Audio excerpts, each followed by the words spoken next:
Hello, everyone. I'm Jim Garrison. I want to welcome you to this session of Humanity Rising as we explore an extraordinary experiment in deep ecumenism, bringing together indigenous wisdom and the Judeo-Christian tradition. Not an easy thing to do, given the history of the relationship between Judeo-Christianity and the indigenous peoples. Before we dive into that very rich and layered domain, I want to share with you something that's very fascinating that has come to my attention lately. It's a new book called A New Civilization by a Spanish author, Gabriel Pidna, who has been writing with extensive research as a background into the papacy of Pope Francis, with an emphasis on the UFO phenomenon and the Masons.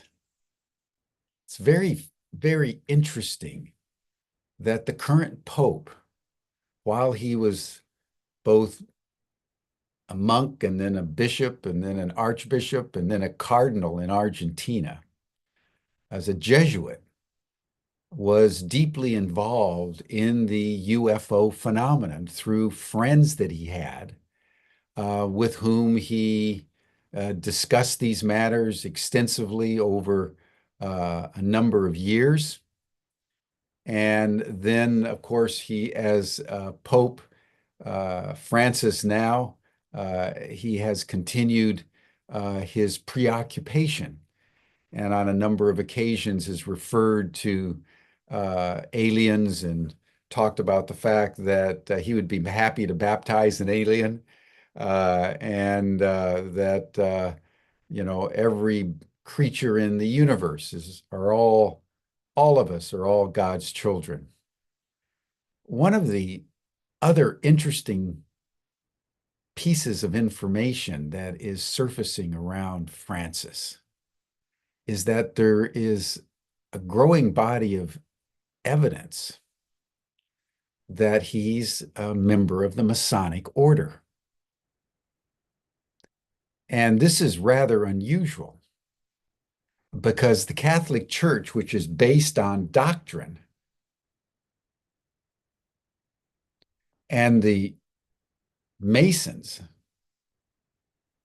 which are based on free thinking and mystical awareness, are generally held to be mutually contradictory. And there's, in fact, directives from the church that to be a good Catholic, you can't be a Mason. And here we have information that Pope Francis may be a Mason. And that's very important to note in contemplating his papacy, which has been reform-minded and very tolerant. It was Pope Francis that apologized for the Catholic schools in Canada, killing hundreds of indigenous children.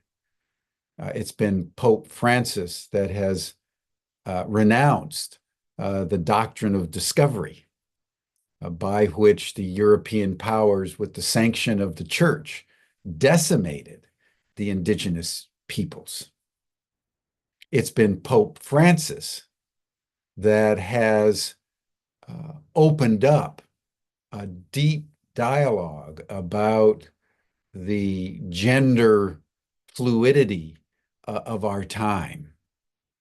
And it's been Pope Francis that has expressed from the first day that he took office a deep reverence for the poor and for the brokenhearted and for those who've been neglected by our society.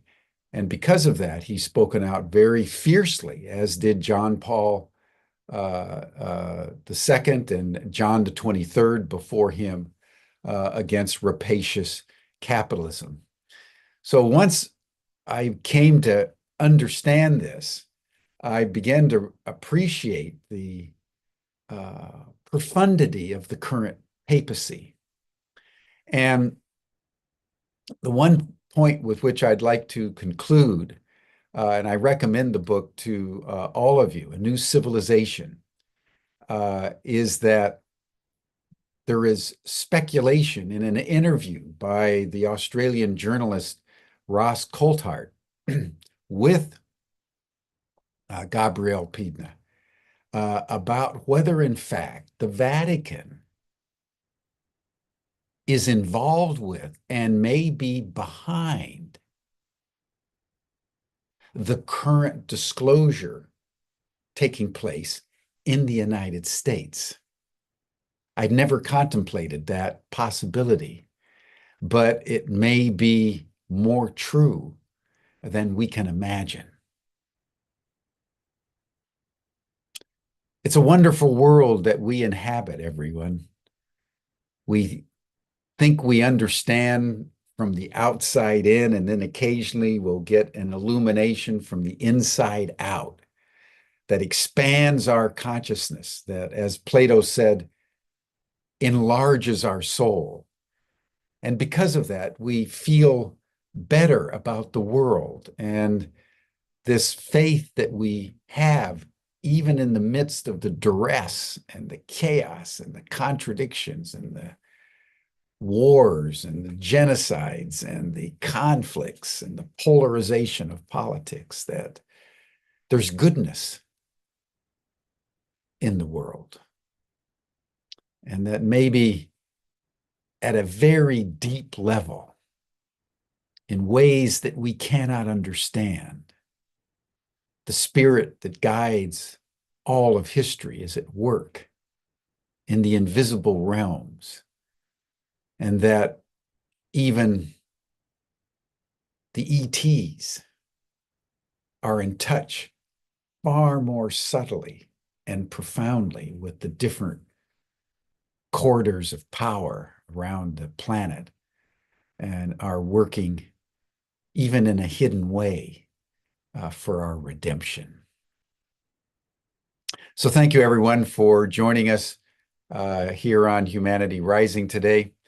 I want to now turn to our subject at hand, which is mystic monasteries, and introduce our presenter for the day, Jerry Anderson, who's had an extraordinarily eventful life from a very early age, and has designed a monastery based in Puerto Rico, which is one of the hot spots of the UFO phenomenon worldwide, where he's been working to combine indigenous wisdom and the Judeo-Christian tradition in a monastery nestled in the rainforest of that beautiful island. So, Jerry, thank you for joining us today. Jerry's going to make a presentation, and really want to start, Jerry, with you telling some of the events of your life and how you came to create this monastery. And then when he finishes his presentation, I'll circle back for a dialogue. And then Jerry's going to join the after chat, so you'll have an opportunity for a deeper dive. Welcome, Jerry. Thank you, Jim. It's such a pleasure to be with you. And yes, I'm going to continue on what you're discussing there as the invisible, maybe good things that are happening that we don't really see in our media and our news, what's happening sometimes. So yes, thank you. And I wanted to thank the whole Humanity Rising for allowing me to make this presentation of a most miraculous opportunity. And thank you, Shannon, and the entire team behind this world-changing programs.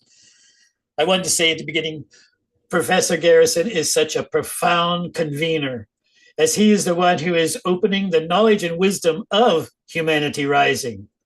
I am grateful for the grace of being here with you today, and many of your recent guests have been profound in their understanding of the world, and maybe I should say overstanding of the world, and the true hope for humanity's rising.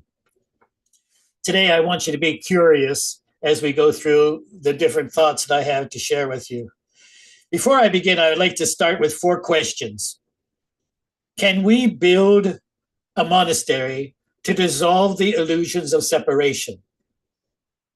How can we best assist together the awakening of humanity's rising? Third, can we create a replicatable model of a country built on the principles of unity? And last, what if I were to tell you there are solutions to 5 different critical challenges to humanity? Blessings to all the pioneers of humanity's rising. My name is Jerry Anderson, and see if I can make this work now. Yes. Okay.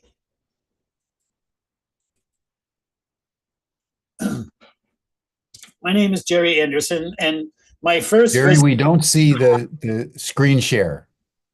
Okay. It says I'm sharing. No, there we go. Okay. There we go. A little delay, I guess. Yes. So I came to Earth, interesting enough, on Earth Day in 1956. And at 7, I had quite an amazing experience in that I was struck with a very powerful, heavy blow to my head and on our dairy farm. And I forgot most everything, including I needed to be reintroduced to my family. At that time, I didn't know I was a walk-in until many years later.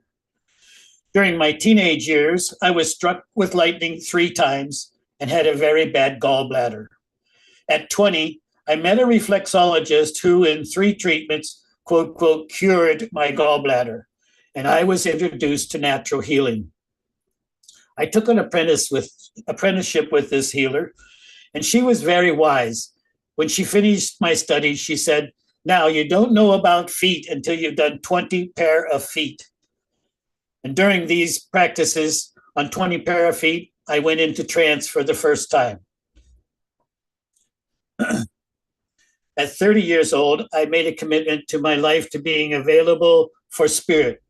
Traveling as a hands-on healer, often called a faith healer, I witnessed many miracles when traveling Texas, southwestern United States, and Utah.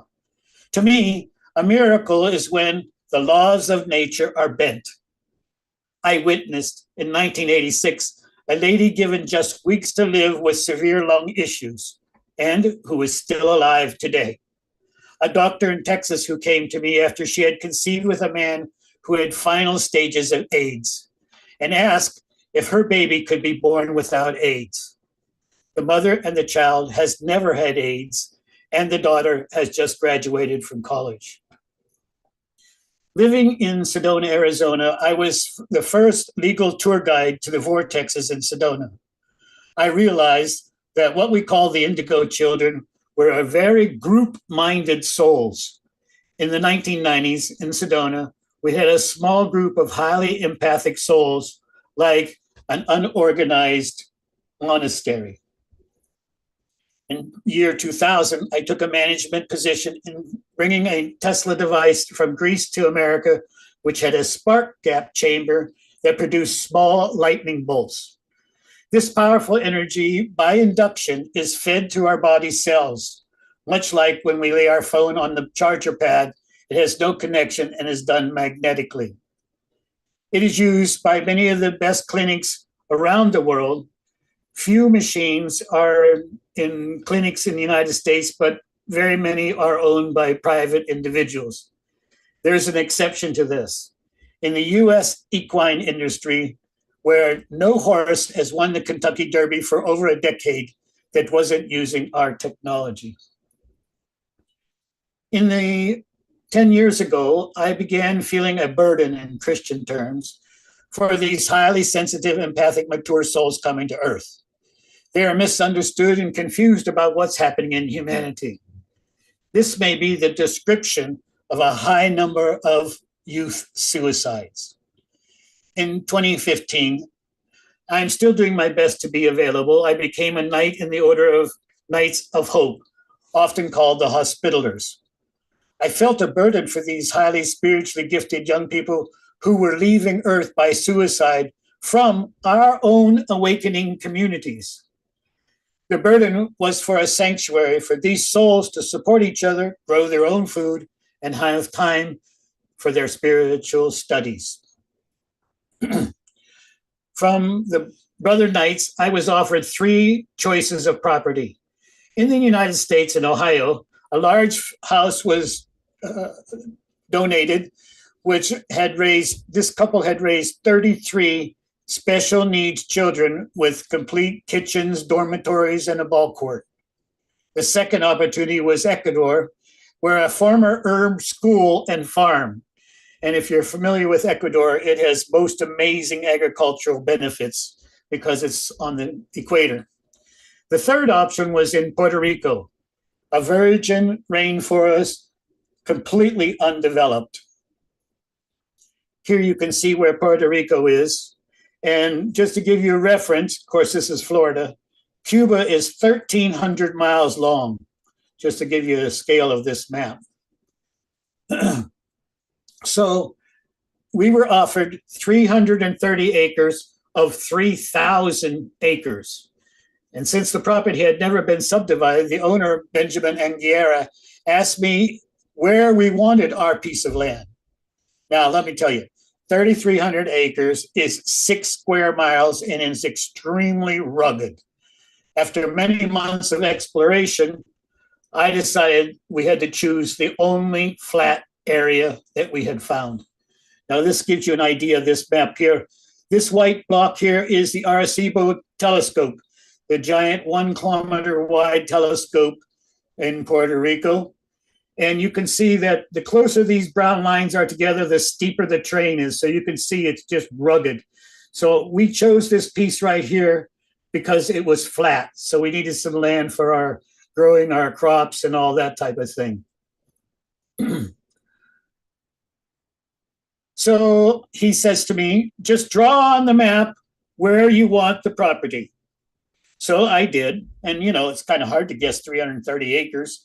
And so they took it to the lawyers, and the lawyers said, that's 400 acres. And before I could even say, just move one of the boundary lines, he says to me, no worry, we bought the other 70 acres for $94.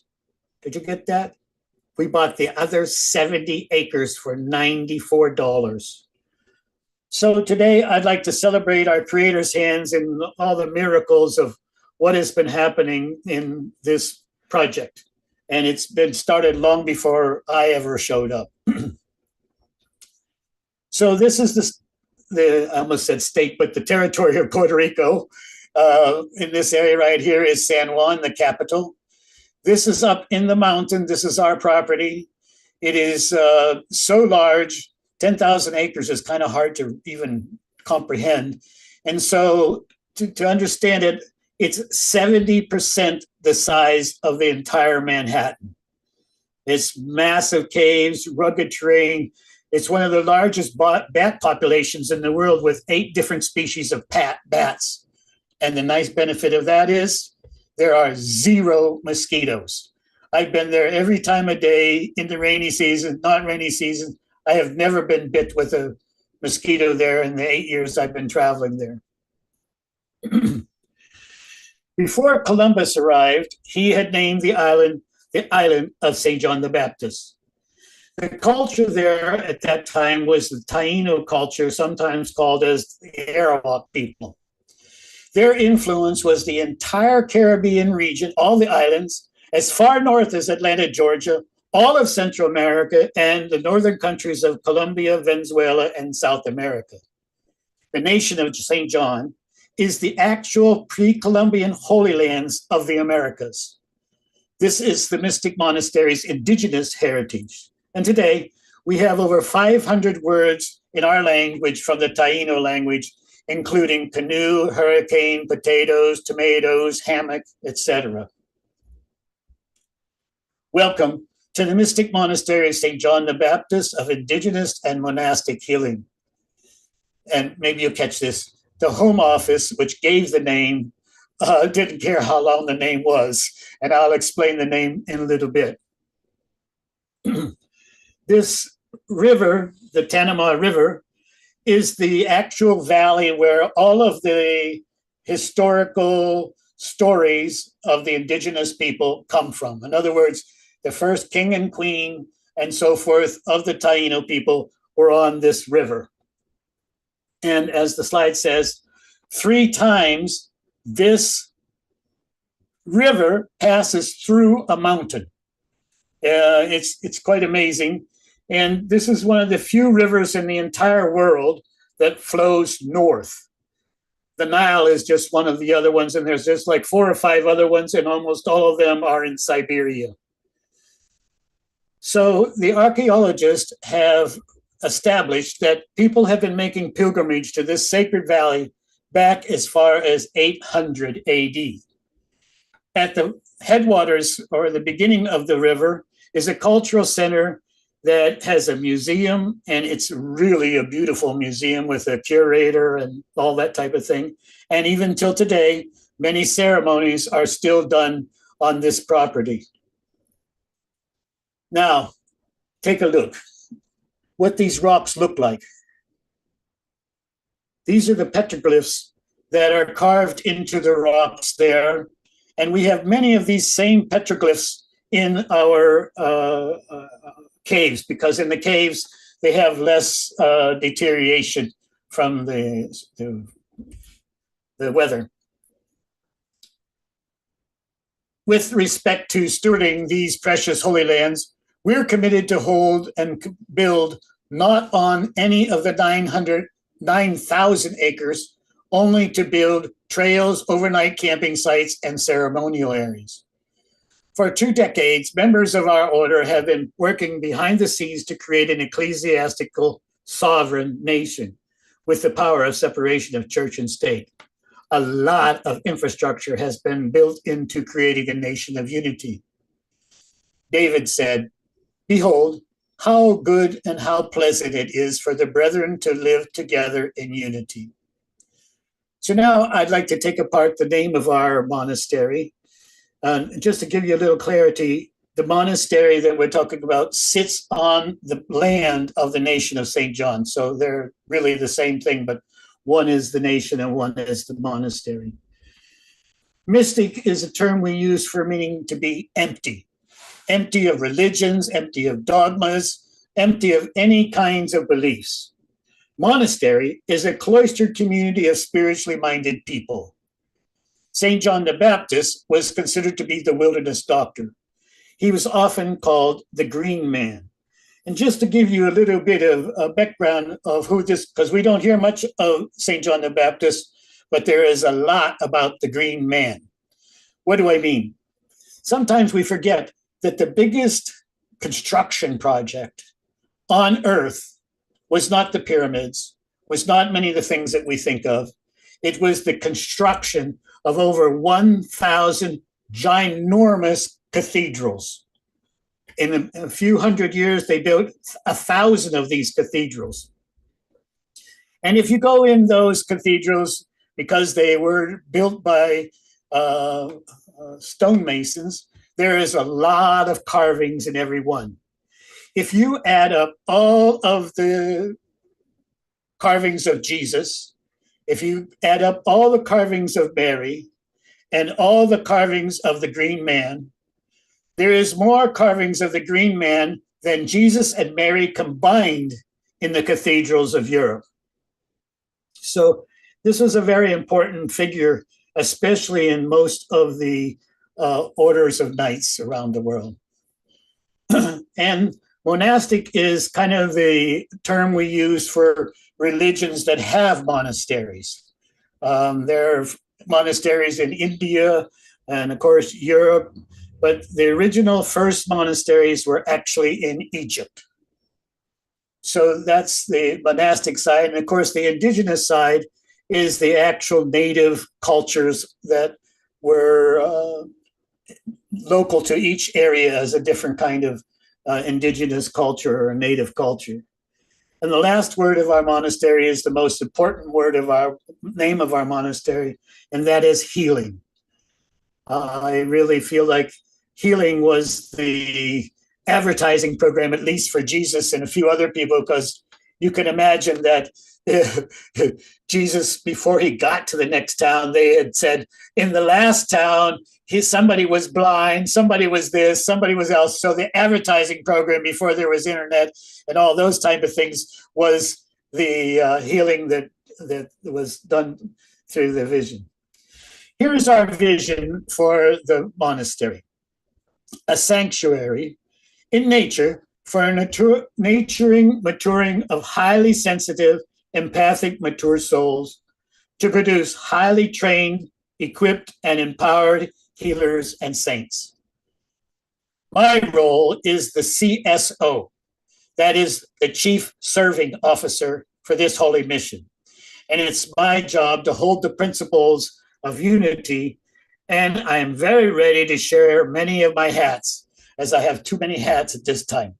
So we are offering many anointed positions for souls who are passionate about serving humanity's rising.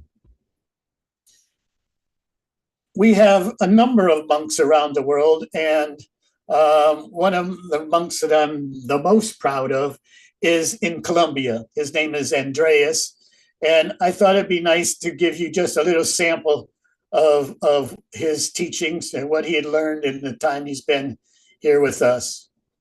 So let's see. Hello, everybody. Hey, my name is Andres, and I'm part of the Mystic Monastery. And I would like to tell you about my process there. Actually, I'm a monk, and I'd like to tell you a little bit of what I've been learning there the last 4 years. Well, first of all, by interacting with the nature, you start knowing about yourself, knowing about your fears, knowing about the things that you like, knowing about your body, knowing about everything about you. And by the way you start knowing yourself, you can start loving yourself. And by the way you start loving yourself, you can start sharing this love with everything. You can start giving this love with a plant, with a rock, with another person, with everything. So by the way you start doing all those things, you can start building your own truth, your own path, and you can share it, and together we can start building something bigger, which is going to be a lot, very, very, very amazing. And that's the idea. And it doesn't matter if my truth is different of the abbot's truth or the abbot path. It doesn't matter. The idea is to be very inclusive and build something together by the things that you think or I think or the abbot think, everything. We can build something together as one and do something really amazing. So I would like to extend the invitation to you to check out all the things that we are doing there, to check all the nature.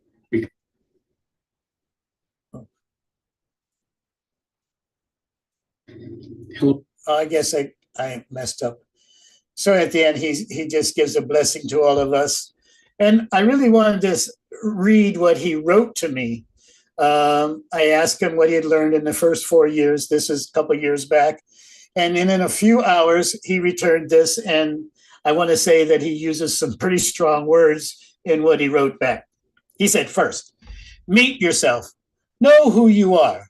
Realize there's a plan for you in this world. I like this part. Know that you're not here because your parents had sex. Learn how to love yourself. Learn to grow spiritually from different points of view and apply these things in your everyday aspects of life. Then become an intricate, whole human being ready for the world's challenges. Realize that you can design your path by what you've learned. Always be humble. Be responsible for your life and every act that you do. This is a good one. All the things you do now will be reflected to you later. Learn how to love others the same way as you love yourself. And last, learn how to teach and spread what you have learned. Andreas has traveled 10 times from Colombia to my place here in Pennsylvania, and he's been on our property in Puerto Rico 4 trips. So the big question is, everybody stops sooner or later wants to know the big question, what do you believe? And I have a simple answer: nothing. We ask that one only trust what they know. Believing is in your head, knowing your whole body knows. One doesn't believe this is a yellow color. You know that this is a yellow color. So some of the principles that we are based around is only two principles that I found that was in every type of religion around the planet. First, to know thyself. And we understand that when you know yourself, you will know your eternal self, a part of you that's never changing, never died, never living. It's eternal. And the second one is the golden rule. Treat other people the way you want to be treated. Or I saw it on a church billboard here recently: tweet other people the way you want to be tweeted. So I like that. So yes, as Jim had said, we are doing a very complicated thing. We're bringing together for the very first time the hybrid cross between the monastic side and the indigenous wisdom. So the way I explain it is kind of like the Star of David. There's a blue star, the blue pyramid there pointing up. And this is pointing to the ascension, what monastic religions and so forth are always talking about, going up. And you'll see a red pyramid pointing down. And this is indigenous wisdom. As you know, if you've been to an indigenous ceremony, every indigenous ceremony starts with asking permission from the earth to do this ceremony. So this is a little bit about how we're combining. And I explained already our indigenous history as the actual property where this cosmology was born. Our monastic history goes back to St. Thomas in 54 AD in India. And we are part of a living lineage of people that have been ordained and anointed all the way down through history till now. So our monks have actually been now ordained and anointed in a direct lineage from St. Thomas in 54 AD. And if you haven't read the few verses of the Gospel of St. Thomas and are interested in some riddles, I recommend that you check it out. Now I'd like to take you on a little drone video of our property. We enthusiastically welcome you to St. John the Baptist of Monastic and Indigenous Healing. This is home unquestionably to a profound quality of nature which fossils ancient spiritual energy dating back as far as 1200 AD. The traditions of that time regarded the Tanama River as the most sacred river in the Caribbean. Today you'll find the indigenous ceremony grounds and museum at the headwaters of the river, flowing through 19.2 kilometers of our property until it reaches the ocean. We embrace this gift to protect this land across 10,000 plus acres. The mission of the mystic Monastery of St. John the Baptist is to prepare and equip future generations. Oh, darn. Let's see. This land across 10,000 plus acres. The mission of the mystic Monastery of St. John the Baptist is to prepare and equip future generations of light healers and saints. Our vision is to effectively and permanently raise the vibration of the human collective consciousness worldwide. The mystic monastery is located in Puerto Rico, the island of enchantment. For more information, visit us on the web at mysticmonasteriesjb.com. So a powerful shift is happening on our planet right now.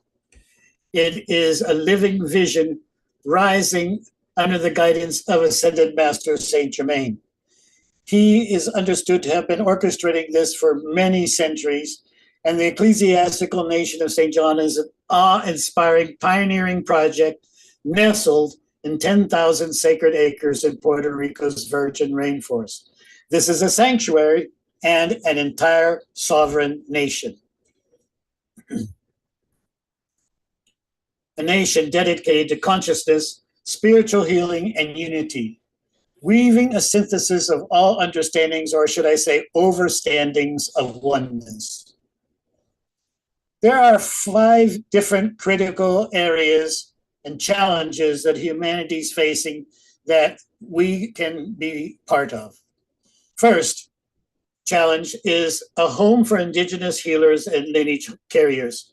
As I travel around the world through the Central America, through Ecuador most recently, the lineage holders and the shaman tell me that this is a very serious problem because the areas where their sacred sites are have now been converted into national parks where they cannot do their fires or ceremonies. And so the nation of St. John, with its unique role as a hub for spiritual heritage, creates an open and protected space for their practices to flourish undisturbed. 4 years ago, we held a ceremony to dedicate our embassy in Lares, Puerto Rico, our closest town to the monastery. And I should say a few things about Lares. It has 2 kind of amazing taglines. Its first tagline was the city of rebels, which I think we can kind of relate to. And the reason is because the Spanish had chased all the natives up into the mountains to this town. And so Lares became that. Now today, they changed the tagline for Lares to now being the city of beautiful daughters. And the reason is because now 2 of the Miss Universes have now come from our town. So we've held at the park there a ceremony kind of bringing together all the different cultures. You can see there's a shaman right here, Wati, who doesn't even speak Spanish, and many different natives in the group here. The next challenge that we're faced was the persecution of spiritual leaders. Recently, there was a conference in Germany convened with global spiritual leaders who were courageously confronting the growing persecution faced by many in their ranks. The nation of St. John extends the sacred right of sanctuary, providing a safe harbor for leaders and their communities to preserve their teachings and beliefs in peace. This is a beacon of hope in a world which such sanctuaries are increasingly rare. The next challenge that we're addressing is a gathering place for unity and healing. There are many organizations working on principles of unity-based, nature-based, survival, permaculture, regenerative agriculture, and shamanic healing that urgently need a dedicated space to operate from. The nation of St. John offers them a dedicated base, becoming a beacon for holistic work and a hub for environmental and spiritual initiatives. It will also serve as an embassy for persecuted religions, creating a refuge for those who need it most. This next one is a problem that is a heartbreaker and too often is ignored. The spiritual suicide rate among spiritually gifted and talented souls. These young people, often deeply sensitive and misunderstood, seek purpose and a path. The nation of St. John prioritizes this issue, offering support, guidance, and a sanctuary to uplift, empower the spiritually gifted before their unique light fades. This program, we call it Talk with a Monk. It will be a crisis counseling where you'll have face-to-face coaching from one of our monks. And it's going to be real simple, guys. We know that the most important thing when somebody's in fight, flight, or freeze is to change their breathing. They're breathing from their mouth. They're going to disable their frontal brain, which makes sense of consequences. So this is like a maybe say stopgap until the person has a chance to really think things through properly with their sympathetic and parasympathetic nervous systems balanced. The last challenge that we're facing and addressing is today's youth are very hungry for wisdom, and they need it in a forum that they resonate with. Imagine a consciousness expanding virtual reality experience that teaches spiritual truths captivating and transformative ways. The nation of St. John plans to create just that. an educational journey that entertains and enlightens, satisfying the yearning of today's generation to explore consciousness like never before. Using virtual reality, a person will be able to walk on the trails of the monastery, go through the rivers, into the caves, and meet with the shaman. This is a guided growth and educational experience, moving through the lessons at each chakra, and at each chakra they earn special powers. Upon completion of the highest challenge, the person will be invited to come to the nation of St. John and literally walk the trails that they had already experienced by VR, virtual reality. Over the last 7 years, we have been under the direction of Ascended Master Saint Germain. We have accomplished much. Even before that, a small group of lawyers was dedicated and discovering how to create a sovereign nation. This led to the strategies required to be a spiritually sovereign nation. It's not aligned with any religion or dogma or culture, only inclusiveness. Grandfathering back centuries of legal status for the Order of the Knights Hospitallers, which was before the Knights Templar. It was therefore organized as a monastery to use the spiritual and ecclesiastical terms for a university and the nation of St. John. As we've talked about, through a series of many miracles, our monastery has been offered ownership without taxes on 10,000 sacred acres. The exact river that was the origin stories of the indigenous tribes today known as the Taino, the river Tanama. Today, our property stretches across 4 counties in Puerto Rico. And can you imagine on an island, that this sacred property had never been bought or sold? The next accomplishment, as there is no utilities on our property, was to create an embassy, as I spoke of the nation of St. John on our nearest town, Lares, Puerto Rico. It was a major renovation of an office that had not been used since 1990s in the central square of our town. Next, we created a website and today hold many different domain names for future use. Currently, we have a select group of international monks in different stages of spiritual maturity. They are centered on 2 principles, as we've talked: know thyself and the golden rule. And at the same time, they have a long-range goal of healing and unity.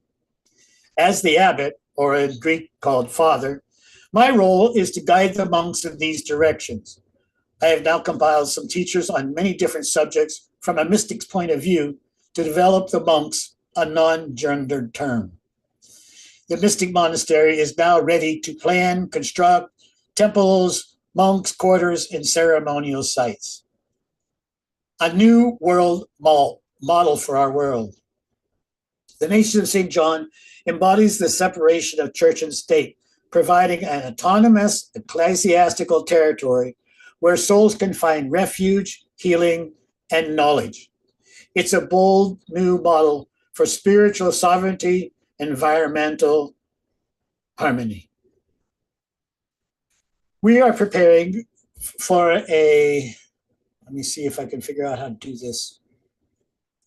We are preparing a ceremony for winter solstice of 2025.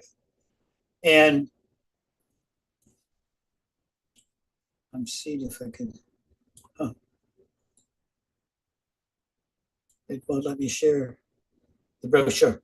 Anyways, it's going to be during this winter solstice in 2025 on our property. And we are going to build a ceremony around all 4 elements. In the giant cave that I showed you earlier will be the Mother Earth. The second will be a water ceremony, which we will be standing right in the river during the whole ceremony. Third will be a ceremonial fire that we'll build there. And the 4th air ceremony is going to be on top of a mountain.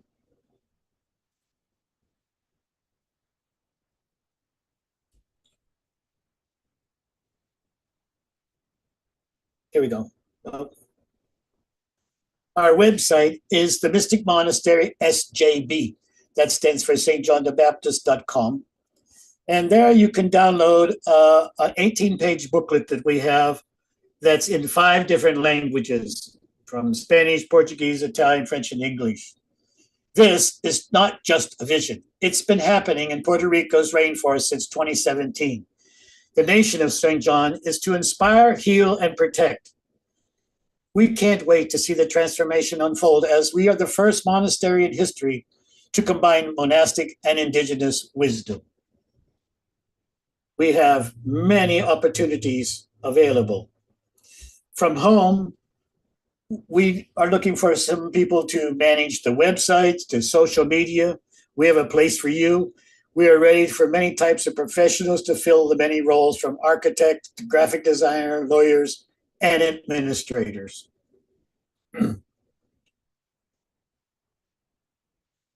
We are looking for support.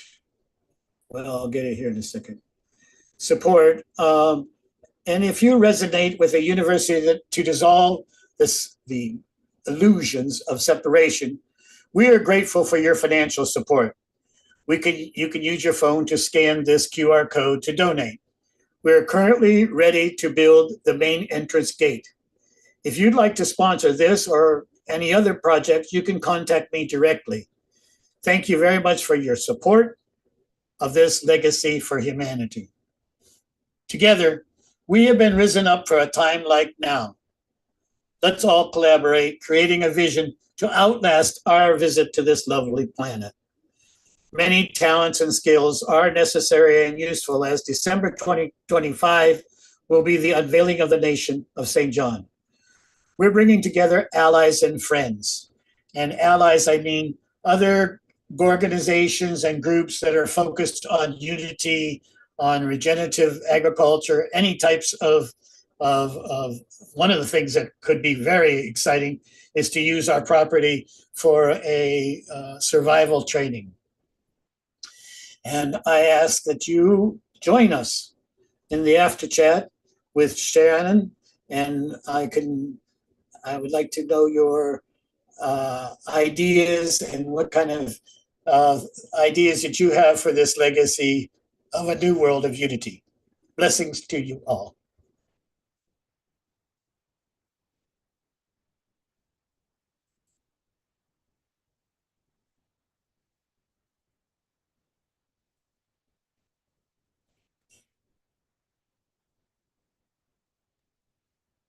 Thank you, Jerry.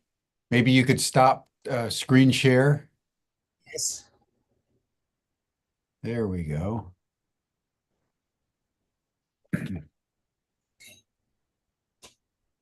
Okay, is it stopped for you?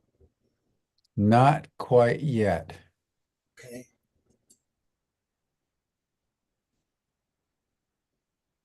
It says over here that it's stopped. Oh, here we go. Okay. There we go. There we go. Cool. Wow, 10,000 acres. That's a lot of land, man. Yes, it is.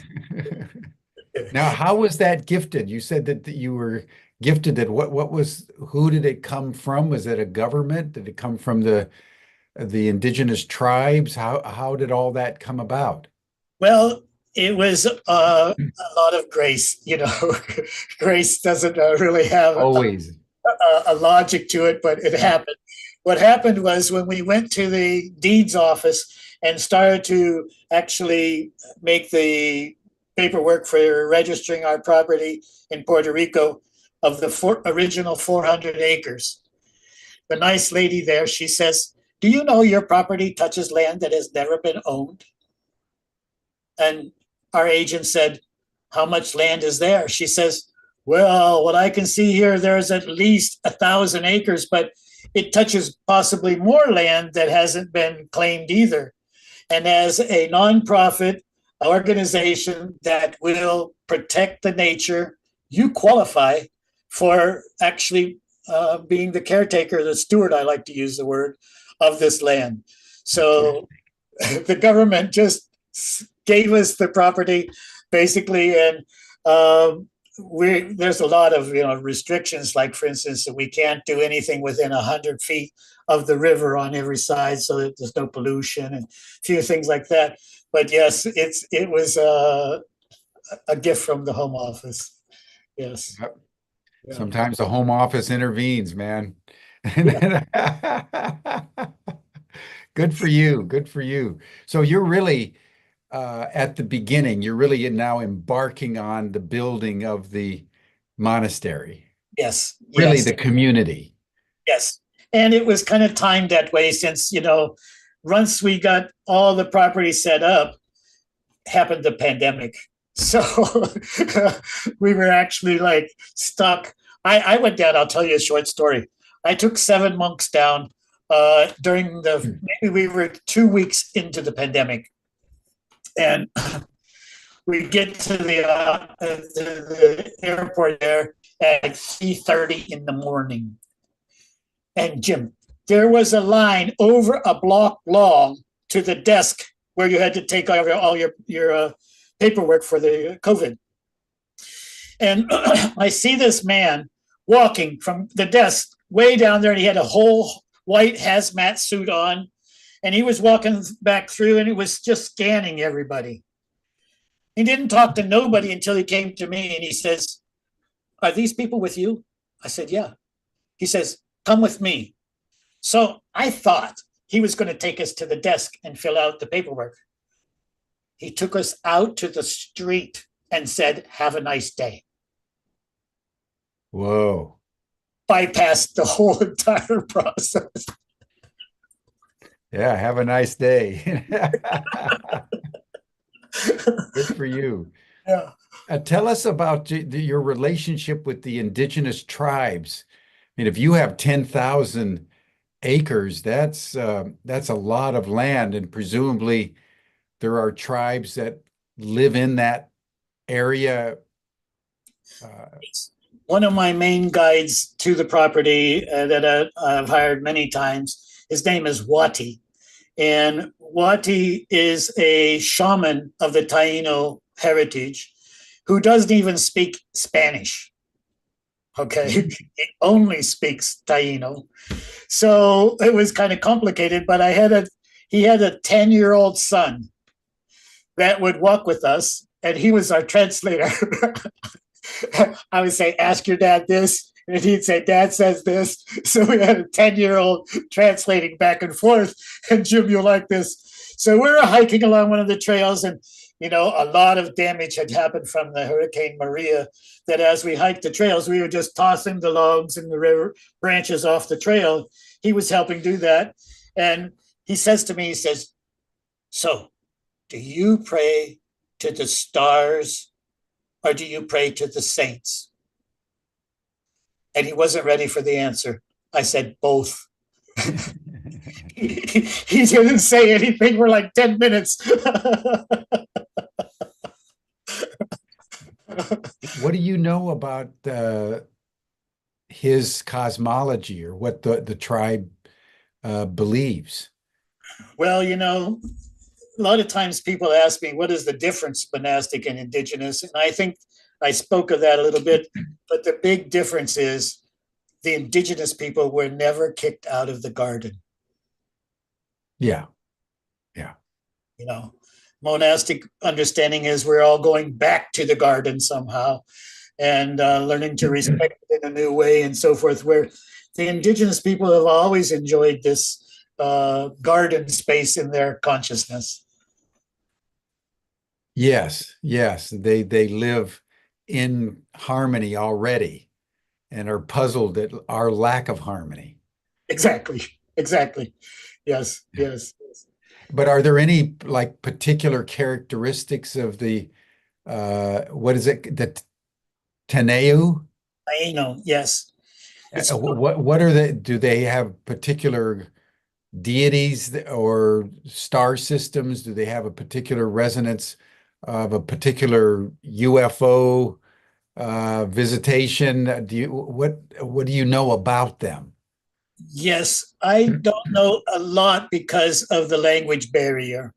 I do know that most of their cosmology is based around this river that we've been talking about, and the first king, the first queen, and so forth all lived on this river here. So it's built up around stories. But I would say this, that when I showed you the carvings in the rocks, they all look like UFO people. Yeah. That's why I was asking. I was wondering whether they had, like the Dogon people in West Africa, are very specific that they come from the star system Sirius, and Yes. their whole cosmology is built around that. And I just wondered whether, particularly given the fact there are so many UFO sightings around Puerto Rico, and particularly the unidentified submerged objects, a lot of sea based and underwater UAP. Yes. Well, I will tell you, in the big cave that I was sitting in, one of the pictures, there is a carving in the wall that's a strange looking UFO person. Okay.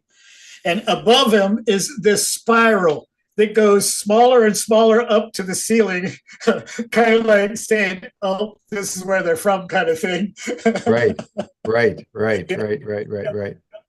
Yes. That's amazing. Now, on the other side of it, have you encountered any challenges, say, with the Catholic Church there in Puerto Rico, or Well, religious conservatives that are just opposed in principle to any kind of ecumenism between what you're doing and the indigenous peoples?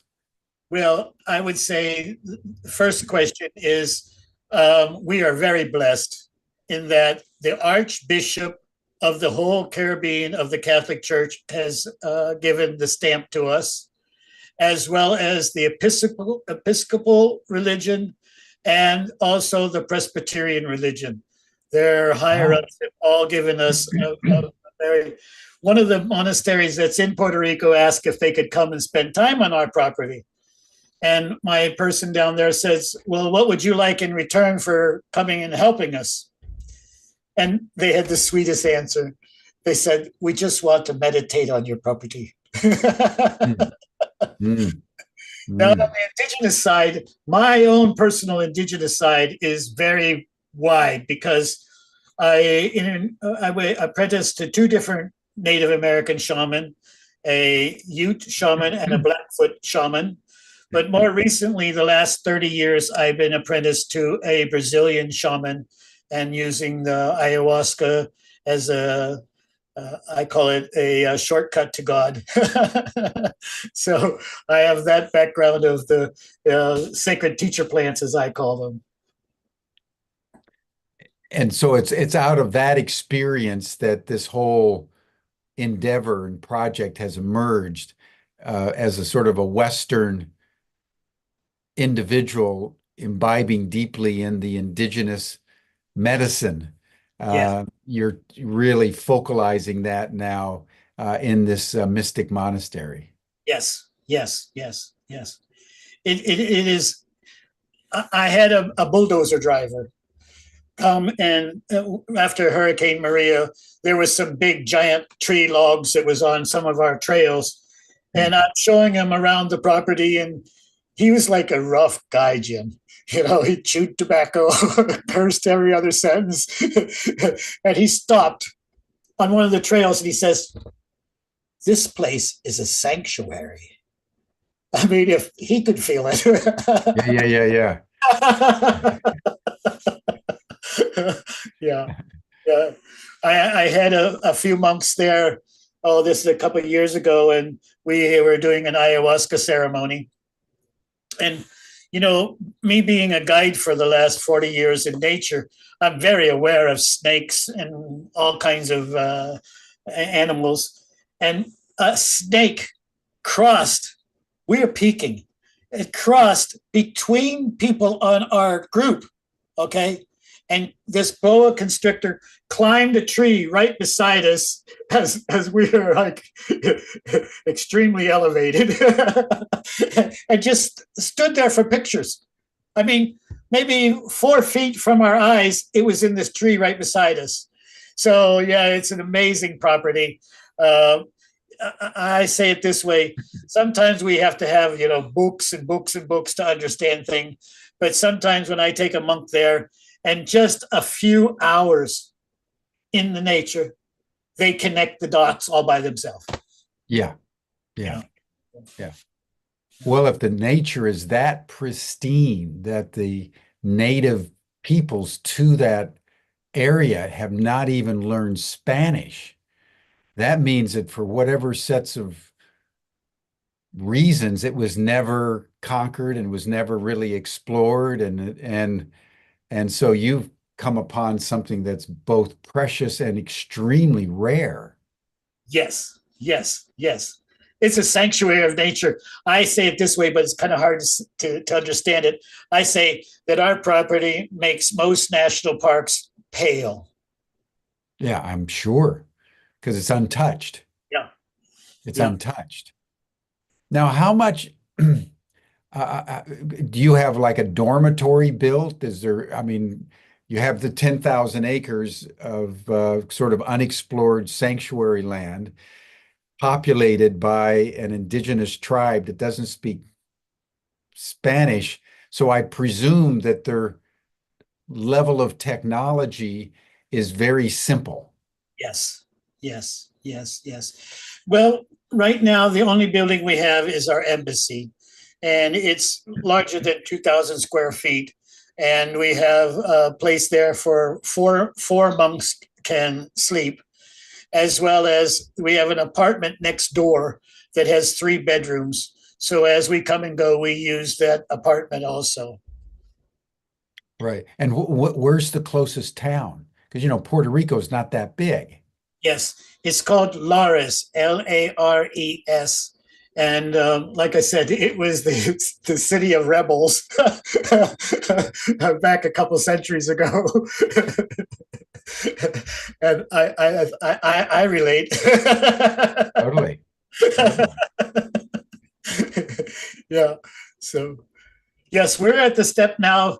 All the infrastructure below the ground, all the, might say, hidden infrastructure. For instance, our sovereign nation of St. John is really nothing until somebody significant recognizes your country. And we have already been recognized by the United Nations as the only ecclesiastical nation that's unrecognized since the founding of the United Nations. Really? Yeah. Officially, the UN has officially recognized you. Right. And so now we're in the process. Once I think we need like another $10,000 or $15,000, and then we will actually have a seat at the General Assembly, 5 seats, non-voting, of course. But the cool thing is, Jim, we're going to be sitting next to the Vatican, next to there's only 4. The Ethiopian Orthodox Church, the Russian Orthodox Church, and you would never guess the other one is the Palestinians have a seat in the ecclesiastical part of the UN. Fantastic. Yeah. Fantastic. Well, Jerry, you are on a grand adventure, my friend. That is extraordinary if you can get nation status for those 10,000 acres. It's still within the rubric of the Puerto Rican governmental structures, and of course, as a possession of the United States. So there's layers of sovereignty over and above you, and constraining your movement. Yes. But that gives you a certain level of protection, among other things, Yes. and legitimacy. Just to give you an idea how far this can go, is that because we're a sovereign nation, we get our own zip code, okay? And we are in the process of figuring out how to have our own passports and all that type of thing. So you'll be able to travel with a passport from the nation of St. John. Extraordinary. Well, I may apply. Get a dual citizenship. And then a final question, Jerry, around, let's just say a group of people wanted to go to the sanctuary and spend a week there in retreat. Is that possible? Are you accepting that?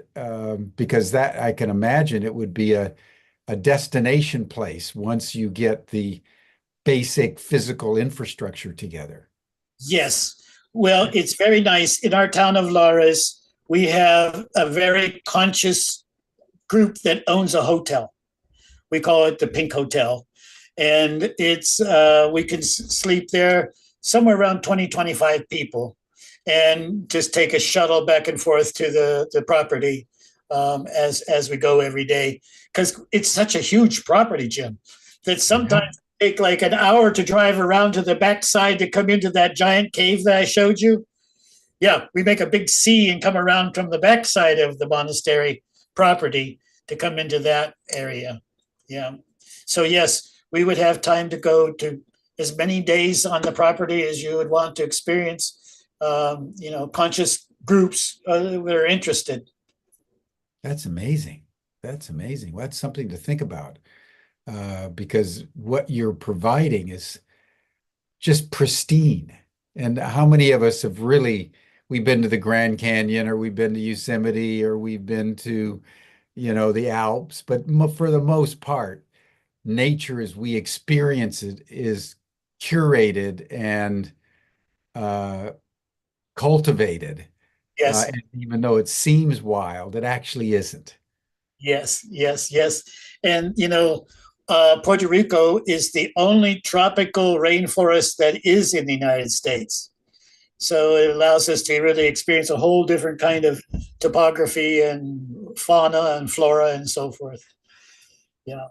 And because we have so many bats, there are no bugs. No bugs. You know how any place in the nature, if you put a street light, underneath that street light, just tons of bugs flying?